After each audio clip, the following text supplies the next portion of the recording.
মালদা জেলা জগৎ বিখ্যাত আমের জন্য ইতিমধ্যেই মুকুলের দেখা মিলেছে আমবাগানগুলিতে। শুরু হয়েছে আম গাছ স্প্রে থেকে পরিচর্যা। মূলত ফেব্রুয়ারি মাসের প্রথম দ্বিতীয় সপ্তাহ থেকেই মালদায় আমবাগানগুলিতে মুকুল ফিরতে শুরু করে। ইতিমধ্যে বেশ কিছু গাছে মুকুলও আসতে শুরু করেছে। এই সময় গাছের পরিচর্যা করা অত্যন্ত জরুরি। মুকুল আসার ঠিক আগে আগে গাছের সঠিক পরিচর্যা করলে ভালো মুকুল ফোটে। জেলা উদ্যান পালন দপ্তরের কর্তারাও এখন কৃষকদের আমের গাছ পরিচর্যা করার পরামর্শ দিচ্ছেন।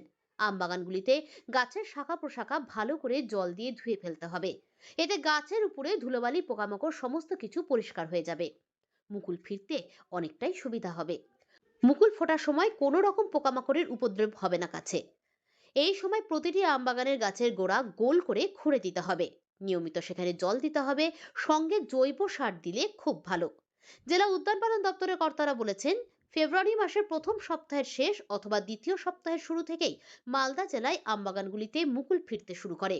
তাই এর আগে গাছের পরিচর্যা করা খুব জরুরি।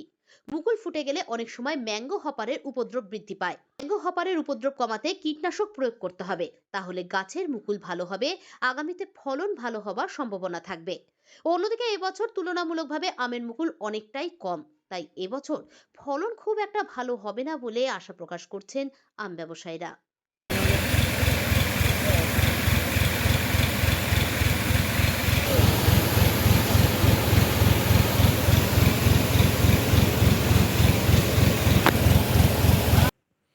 হ্যাঁ, আমের ক্ষেত্রে যেহেতু আমাদের মালদা জেলাতে এই ফেব্রুয়ারি মাসের ফার্স্ট উইক থেকে সেকেন্ড উইক এই সময়টায় জলদি জাতের আমের মুকুলগুলো সচরাচর চলে আসে।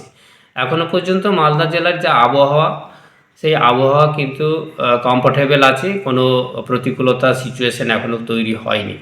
এখন চাষি বন্ধুগণ আমাদের যেটা করতে হবে সেটা হচ্ছে গাছকে যতটা সম্ভব ধুয়ে মুছে সাফ করে নিতে হবে, অর্থাৎ গাছের পাতাতে যে ধুলো বালি বা বিভিন্ন ধরনের মাকড় লেগেছিল সেগুলোকে পরিষ্কার পরিচ্ছন্ন করে ফেলতে হবে এবং গাছের গোড়াতে খুঁড়ে আমরা যে একটু নরম ঝুরঝুরে মাটিটা তৈরি করি সেটা করে ফেলতে হবে এবং সঙ্গে কিছু জৈব সার এবং জল দিতে হবে। এটা দিলে কি হয়, একদিকে যেমন পাতাটা পরিষ্কার হয়ে গেল, ক্লোরোফিল মানে যেটা ফটোসিনথেসিস হয় অর্থাৎ গাছের রান্নাঘর যাকে বলি, সেইটা যদি আমার সারফেস এরিয়াটা পরিষ্কার পরিচ্ছন্ন থাকে, সূর্যের আলো পাওয়া মাত্র সেখানে কিন্তু ফটোসিনথেসিস পর্যাপ্ত পরিমাণে তৈরি হবে এবং মুকুল যখন আসবে আর ধরুন হয়তো 7 দিন বা 10 দিন পরে যখন মুকুলগুলো বেরোতে শুরু করে দেবে, তখন যদি একটু এর উপদ্রব হয় ম্যাঙ্গো হপারের, তখন আমাদের কিছু ইনসেকটিসাইড আমাদের প্রয়োগ করতে হবে। সাধারণত মালদা জেলার আমের মুকুল ফেব্রুয়ারি মাসের শেষ দিকে এসে থাকে এবং এটাই হচ্ছে আমাদের আম ব্যবসায়ী আম চাষিদের কাছে আমের গাছের পরিচর্যা করার সঠিক উপযোগী সময়।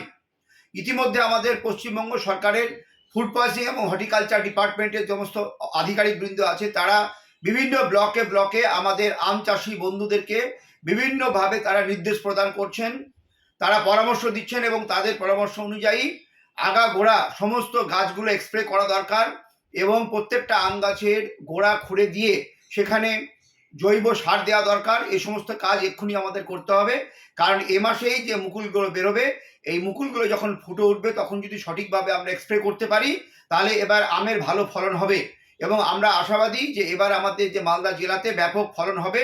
পশ্চিমবঙ্গ সরকারের পক্ষ থেকে আমরা সহযোগিতা পাচ্ছি এবং পশ্চিমবঙ্গ সরকারের হর্টিকালচার ডিপার্টমেন্টের সমস্ত আধিকারিকদের সঙ্গে কথা বলে আমাদের জেলার আম চাষি আম ব্যবসায়ী ভাইদেরকে আমরা পরামর্শ দিচ্ছি যে অতি সত্বর সমস্ত সঠিকভাবে পরিচর্যা করুন, স্প্রে করুন এবং জৈব সার ব্যবহার করুন, যাতে করে মালদার আম আরও ব্যাপকভাবে বাজারজাতকরণ করা যায় এবং আমাদের ভালো ফলনে যায় এবং আমরা অর্থনৈতিকভাবে স্বাবলম্বী হতে পারি।